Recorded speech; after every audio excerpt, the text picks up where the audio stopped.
Meet Carson. As an 11-week-old infant, he came to the Sawatzky family through DHS after being taken out of a domestic abuse environment. Many people would hate to see a child lose out on having a loving family and end up in the system, myself included, so I stepped up with Voluntaryism In Action and interviewed the Sawatzky family, who's currently undergoing some problems in their path to adopting Carson. So, which part would you like us to begin at? From the very beginning, whatever you started hearing first. Okay, we had heard that my brother went to jail, and then he got out, and we went on vacation to Washington, D.C. to spend a week. Mm-hmm. And when we got home, right after we got home, we found out that I was pregnant, and then 4 days later, we had been to the doctor and confirmed our pregnancy, and we were super duper excited, and so we were resting, and my mom calls me and says, "Don't be concerned, but I'm going to pick the boys up." And at that time, it was Langston and Carson, because he has an older brother. Mm-hmm. That was also in the situation. Went and got them. My mom told me to not be alarmed, but we went ahead and got up and met my mom at her house, and within just a little bit, we received a DHS phone call wanting to know where the boys were. At that point, we'd only known we were pregnant for about 4 days and just confirmed it, so we didn't know what to think. And on our way, we were thinking, oh my goodness, how are we going to do this? Because these boys are coming home with us, because this is the second time. DHS just came and visited the last time. They're coming out to get them this time. Plus, her mom and stepdad living in a 3-bedroom trailer. They didn't have room for 2 more babies. Granted, we didn't either. We didn't either. We had 600 square feet and a 75-pound pit bull who absolutely loved Carson already. He was favoring my brother as a baby, and he was favoring some of our other boys, because my mom's boys tend to look really, really alike. Mm-hmm. So we were excited, but then we didn't know, too. We were both still trying to get back to work from the situation. And at that point, we had lost a week's worth of wages, so we were told we needed to pursue with guardianship. We then placed that February 23rd. By March 23rd, we were granted our guardianship. So I then knew he was safe. I panicked the whole time, because you have this sweet little innocent boy that you don't know what's going to happen. You don't know if DHS is fixing to come into your home and say, no, you're done, and you don't know what's going to go on. Well, that was DHS's ultimatum, was that we either get a guardianship or they were coming to take Carson. So, I mean, it was do or die, basically. In which case he would have ended up in the system? Yeah. Yes, because his mom wasn't in a place to get him back yet. We had set up visitations for her every other weekend for an hour. Between, getting the guardianship and the first review, she had showed up to, less than 40% of the visitations. And then by the time the second year review came around, she had just not shown up but once or twice. I mean, she doesn't have a driver's license, she doesn't have a car, she won't get a job, she lives off of food stamps and, government phones and all that stuff. So she's, focused on herself instead of her kids. So I think that's basically the story in a nutshell as far as how we got Carson. So obviously you guys care a lot about Carson, and in the time that you've had him, you've grown very close to him. But when did it hit you that adoption was really becoming a reality? Probably about 4 months, when we went from aunt and uncle to then we were like, okay, well, we're Aunt, Mommy, and Uncle Daddy. That's what we'll do. Because I had hoped that in 6 weeks, not 6 weeks, but 6 months, a little bit before Emery was to be born, we could turn him over and they could go on about their lives and she would be doing better. I really hoped that. And she didn't. She didn't do what she needed to do, and that wasn't okay for us. At that point, it basically, after so many visitations not met or some excuse, something coming up, we just finally were like, okay, well, now we're Aunt, Mommy, and Uncle Daddy. And then it went to, okay, I'm done. We're Mommy and Daddy by 6 months. And then at that point, when she was still no longer trying, we were like, okay, well, I'm ready to adopt. What is even more crazy about the situation is that when she found out she was pregnant with him, she had contacted me and said, I'm pregnant again. She's like, would you adopt it? And I said, yes, of course we would. And at that time, we hadn't gotten married. And so I said, well, we would have to get married and do everything that we need to do. And then, yes, we would. Because we were struggling to have our own kid at that point. Yeah. And so at that point, I was willing to go ahead and take in a kid that would need help. But she didn't do what she was supposed to.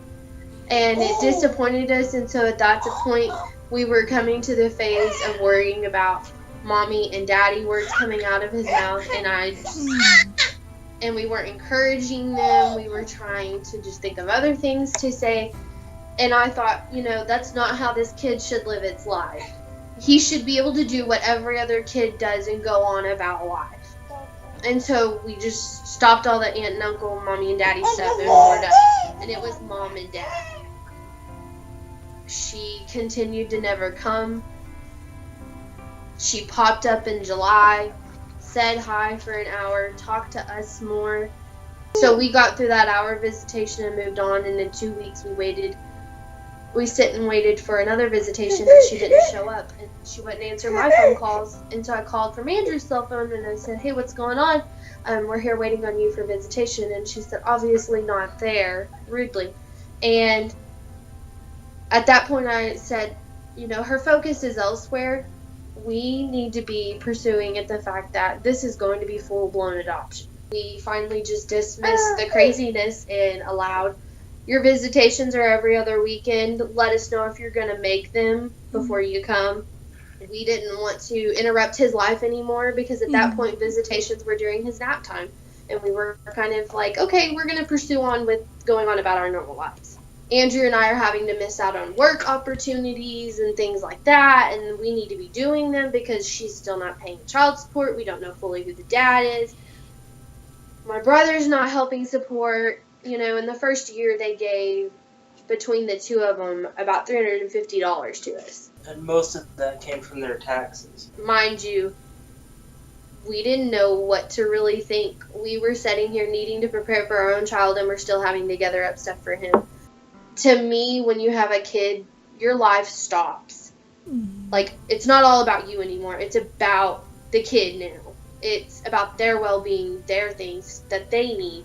And I don't feel like they stopped that. I feel like they thought about petty stuff, needing clothes, wanting to go out to eat, thinking that the other baby needed all this stuff. They struggled in getting diapers for the kids, and so people felt that they needed to give them, diapers for Christmas. And I was like, oh my. I mean, pretty much before 6 months, we knew that we were in love and we weren't turning him loose. We couldn't. And then we go in to have Emery 5 weeks early. And court has just finished, and Judge Kirby's told us, hopefully adoption's next. So we're mindset, he's ours, and we're not going to worry about anything. I'm freaking out. We're 9 months old, and we're not supposed to have a sister until we're 10 months old.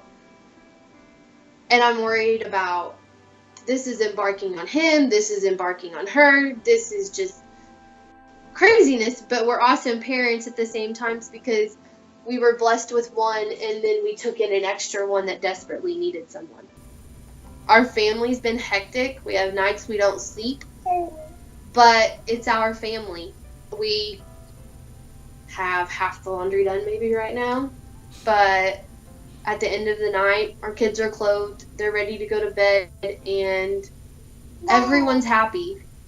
9 months apart is hectic, but we wouldn't change it for anything. And now at the fact that we've been so kind to people, and we don't have anyone being kind and returning from those people, it makes it hard for us to think that we're fixing to lose something or possibly lose something because we were kind to someone and helped someone out.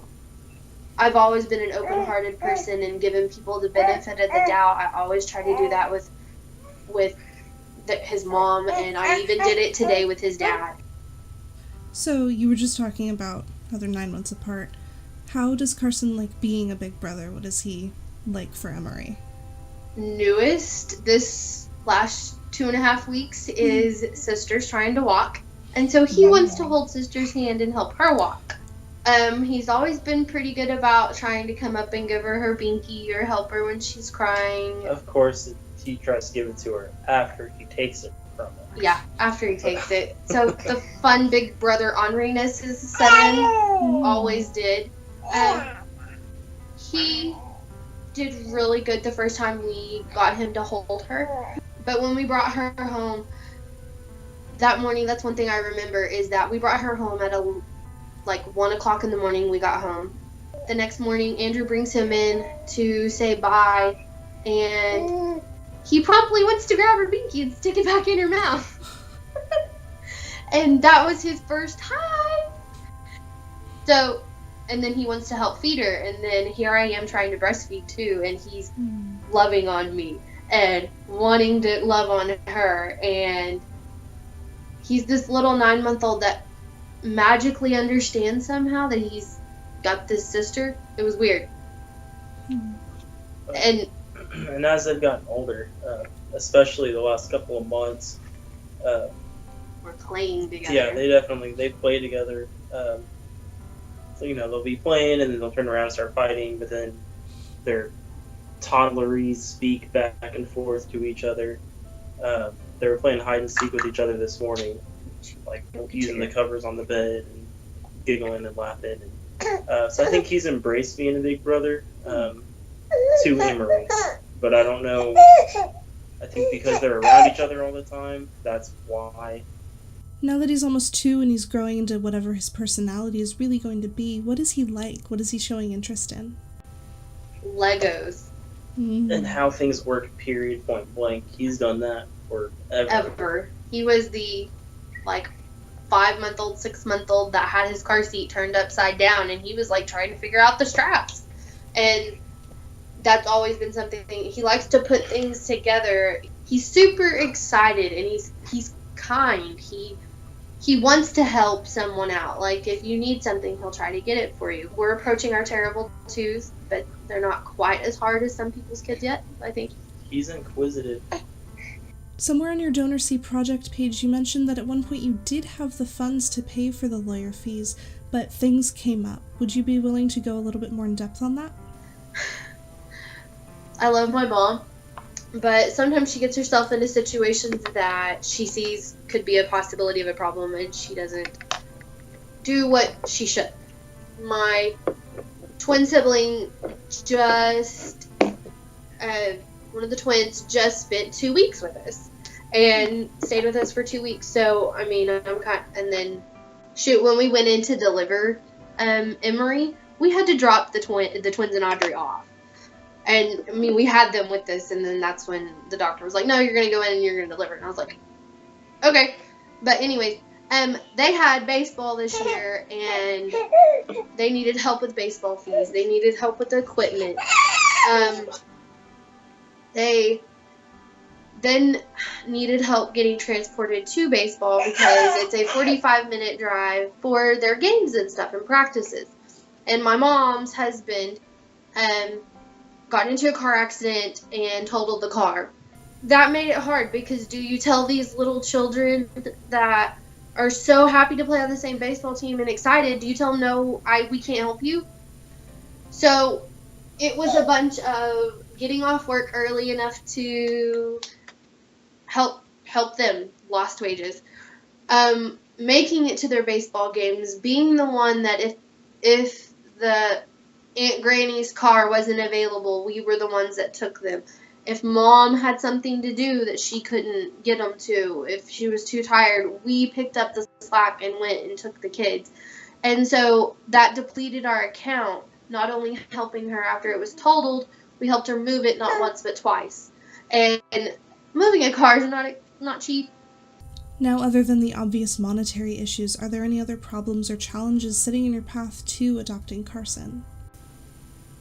I think the biggest is now that we know who the biological father is and he's got the big head on his shoulders that he's my kid, so I'm going to get him back regardless of what you say or what the state has said or whatever. I mean, we've been approved already to take Carson from DHS for one, and then the guardianship goes through the Oklahoma County Court. The judge has been on our side since the get-go, but he still thinks just because he's the father, he's going to get him without a problem. And I think that's definitely a big cause of stress for Kelsey, especially today after meeting him for the first time, and just having him be the jackass, pardon my language, but the jackass he was at the beginning. I was talking to Kelsey about it earlier. I noticed when I finally got a chance to look at him and see him, he's got "Don't Tread on Me" tattooed on his forearm. And I had to sit and think about it. As libertarians, we're all "Don't tread on me," that's a big deal. But I had to sit and think about it for a while, but it dawned on me that if he's really going to try to take Carson from us, not only is he, he's breaking that whole premise of "Don't tread on me." He's treading on Carson from taking him from the family that loves him. He's treading on my family because we have spent so much money and time and love and energy on Carson. He would be treading on himself and his wife and their family because it's introducing a new cog to the wheel, I guess. So it was just ironic to me. He is the biggest hurdle that we have right now. So, as we're all unfortunately aware, adoption is not free in the United States. Now, what's the grand total that you're looking at for fees and lawyers just to make Carson a government-recognized member of your family? Honestly, we haven't even figured out all of the fees. The donor C page is the $2,500 is literally just the retainer for the lawyer that we use for the guardianship. That's about the median cost for a retainer for an adoption lawyer in Oklahoma City. And we're sticking with him, hopefully, because he knows us and he knows the story already. Yeah. Let alone the fact that any of the other adoption lawyers in the city, it costs about $3,500 to $5,000 for the retainer, and then like $500 just to have an hour meeting with him. Yeah. So one of them was $250, another one was $500, and that's just an hour to speak with them and try to let them know your situation. And I thought, okay, we'll go with whom knows our situation, who's helped us through our situation, and we'll go with him. At the fact of the comfort of that he knows the situation already, that is like, okay, we'll go. Adoption's not free, but there could possibly be a home study. So basically, though, our biggest concern is getting to the retainer fee. I mean, anything extra, of course, that's going to be super awesome and appreciated. I mean, however we can get it. If we can get through the bulk, we'll get through the rest. As you've both previously mentioned, you are employed and working, but aside from trying to scrape together savings each month, if that's even possible with 2 babies, what other efforts have you made on your own to fund all of this? I've went through kids' clothes and bolted them together to sell. There've been a few hits on that stuff, but we've now, this past 2 weeks, decided that, whoa, we have way too many clothes in this house between all of us, so we're going to do a garage sale and sell some of the stuff that they've outgrown and things like that. We have a plasma place here in Oklahoma City that does like a new donor thing. And so you get like $400 the first month. And so as soon as we get the morning free, because you have to start new donor process in the morning because they cut it off at like 10 or 10:30. We want to do that because we don't want anyone thinking that we're not trying, because we are. We want this just as much as anybody else would want it. And so that's our plan, because that would break in $800. And then also, if they magically pay child support, we will have no problem with go ahead and donating that straight into the fund too, because we've managed a year and a half, over almost 2 years without their child support. That's what we'll do. So. But the likelihood of child support is next to nothing, as neither one of them are employed or really seems to try to be employed. According to guardians Kelsey and Andrew, the biological father has offered zero support for Carson, but has known he could possibly be the father since at least March of 2016. He's also made no efforts to gain help from DHS after finding out Carson was biologically his son. Carson's mother has also made no efforts to offer support for him, nor has she seen him in nearly a year. To almost 2-year-old Carson, the family he was placed with is all he knows. These are his parents and his younger sister. Kelsey and Andrew Sawatzky have run into a few issues funding the adoption, but Voluntaryism in Action has helped them get to nearly 25% of their goal, but we would love to do more. Please consider donating and sharing the DonorSeek campaign link. For those of you on YouTube, that link can be found at the top of the description below. On behalf of the Sawatzky family and Voluntaryism in Action, I'd like to thank in advance anyone who's considering donating and anyone who has shared the link to the campaign or the link for this video. Anything helps.